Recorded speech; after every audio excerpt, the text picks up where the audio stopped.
A veces la tecnología moderna parece pura magia, ¿verdad? Pero en el fondo todo se reduce a tener control absoluto sobre algo invisible y súper diminuto, los electrones. Hoy vamos a explorar a fondo los cimientos físicos de nuestra civilización digital, los materiales eléctricos, absolutamente todo lo que nos rodea, desde esa simple linterna que nos salva cuando se va la luz hasta una supercomputadora procesando inteligencia artificial, depende de un espectro de control muy específico. Así que en este tutorial vamos a descubrir cómo distintos materiales logran domesticar esta fuerza invisible que da vida al mundo actual. Es como si fueran los directores de una inmensa orquesta de energía. Bueno, para entender mejor este universo, vamos a dividir todo en tres grandes categorías. Número 1. El flujo sin restricciones. Número 2. La barrera absoluta. Y para terminar, el punto medio perfecto. Antes de entrar de lleno en estas categorías, hay que tener algo súper claro. Pensemos en la corriente eléctrica como si fuera agua fluyendo por las tuberías gigantes de una ciudad. Solo que aquí, el agua son electrones moviéndose a través de un material físico. Toda la electrónica que conocemos se basa al 100% en el flujo y control de estos electrones. Entonces, qué tan ancha o libre de obstáculos sea esa tubería es lo que va a dictar el rol de cada material en un circuito. Comencemos entonces con la primera categoría. El flujo sin restricciones, o lo que conocemos en el mundo de la electrónica como materiales conductores. ¿Qué define exactamente a un conductor? Pues la palabra clave aquí es libertad. Estos materiales son básicamente autopistas abiertas, sin límites de velocidad y sin peajes para la energía. Permiten que los electrones se desplacen con una facilidad asombrosa, casi sin oponer resistencia a la corriente. Volviendo a nuestra analogía del principio, es como abrir por completo la llave del agua. Y al ver esto a nivel atómico, ocurre algo verdaderamente fascinante. Fíjense que en un enlace metálico, los electrones de valencia, que son los que están en la capa más externa de los átomos, no están amarrados a un solo núcleo. En vez de estar ahí atrapados, crean una especie de mar de partículas libres. Es súper fluido y dinámico. Por eso, con solo aplicar un poquitito de fuerza o voltaje, estos electrones saltan y se deslizan sin esfuerzo de un átomo a otro. Y voilà, tenemos esa conductividad increíble. A ver, tenemos ejemplos súper clásicos en esta categoría. La plata, por ejemplo, es en realidad el mejor conductor natural que existe. Pero claro, el cobre es el rey indiscutible para los cables que usamos a diario simplemente porque es mucho más barato. Luego está el aluminio, que al ser más ligero es el favorito para esas gigantescas torres de alta tensión que vemos en las carreteras. El oro, por su parte, como nunca se oxida, se guarda para componentes de altísima precisión. También tenemos metales comunes como el hierro y, sorprendentemente, el grafito. Es increíble pensar que la punta de un lápiz común, siendo carbono puro y no un metal, es una vía excepcional para conducir electricidad. En la práctica, estos materiales sin restricciones son totalmente vitales. Son los que entregan la energía. Sin ellos, la electricidad generada en una planta enorme jamás llegaría a ese microcomponente de un celular para poder cargar la batería. Por eso los vemos en todas partes. En los cables de nuestra casa, en las microscópicas pistas de cobre grabadas en los circuitos impresos, en conectores, terminales y contactos eléctricos. Literalmente, son las venas y arterias de nuestro mundo físico. Pero bueno, de las vías rápidas, tenemos que pasar al extremo totalmente opuesto. Número 2. La barrera absoluta. Los materiales aislantes. Mientras que los conductores son ese mar abierto para los electrones, los aislantes son más bien como cajas fuertes blindadas. Atómicamente hablando, pasa exactamente lo opuesto.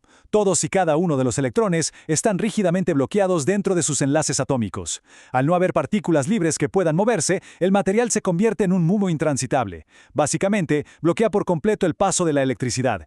Es la llave del agua cerrada a la fuerza. En nuestra vida diaria estamos completamente rodeados de estos escudos. El plástico y la goma recubren casi todo lo que tocamos. El vidrio y la cerámica son barreras súper efectivas, sobre todo para aislar altos voltajes.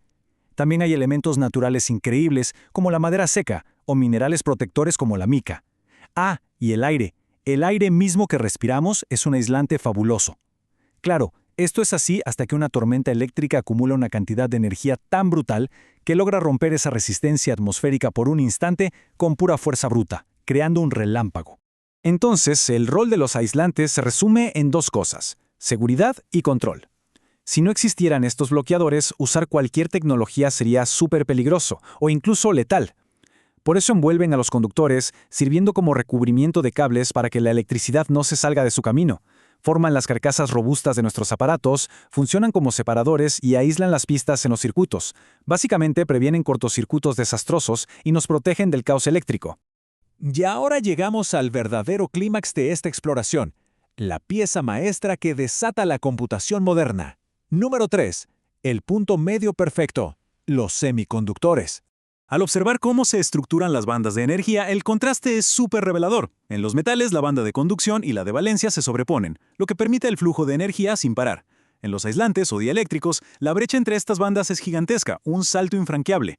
Pero fíjense justo en el centro. El semiconductor tiene una separación intermedia, es una frontera muy sutil. No conduce libremente como un metal, pero tampoco bloquea del todo como un aislante puro. Es un estado de equilibrio lleno de potencial. Aquí el rey indiscutible es el silicio. De hecho, es un material tan revolucionario que le dio nombre a toda una era digital y a la meca tecnológica, Silicon Valley. Otros ejemplos fundamentales son el germanio y el arseniuro de galio. Ahora bien, cuando están en su estado más puro, por naturaleza, estos materiales son casi como rocas aislantes aburridas. Pero, y aquí reside el gran secreto, albergan un potencial latente que cambiaría la historia de la humanidad para siempre.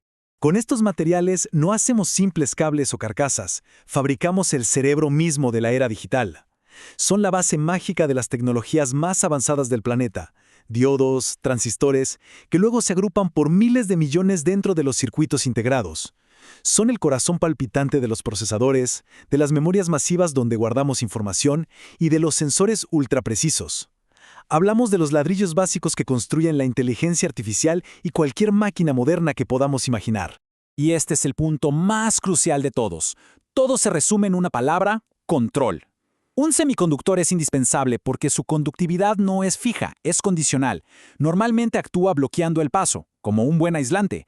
Pero si aplicamos un poquito de calor o introducimos minúsculas impurezas muy específicas en su estructura, de repente abre el flujo de electrones de par en par. Es asombroso cómo se logró manipular un trozo de mineral como el silicio para que decida en fracciones de microsegundo cuándo dejar pasar la electricidad y cuándo no.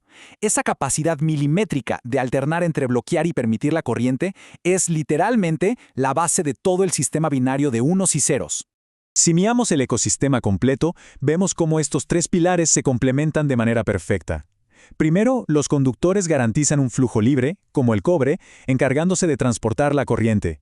Segundo, los aislantes imponen un bloqueo total, como el plástico, cumpliendo el rol vital de proteger y aislar. Y finalmente, los semiconductores actúan como ese cerebro maestro indispensable, ofreciendo un flujo 100% controlable para procesar y dirigir las señales con el mítico silicio a la cabeza. Es verdaderamente fascinante ver cómo toda la tecnología moderna depende de esta colaboración física, trabajando en estricta armonía. Sería imposible tener un equipo sin la capacidad simultánea de transportar energía, proteger sus frágiles componentes y al mismo tiempo procesar datos mediante el control meticuloso de los electrones.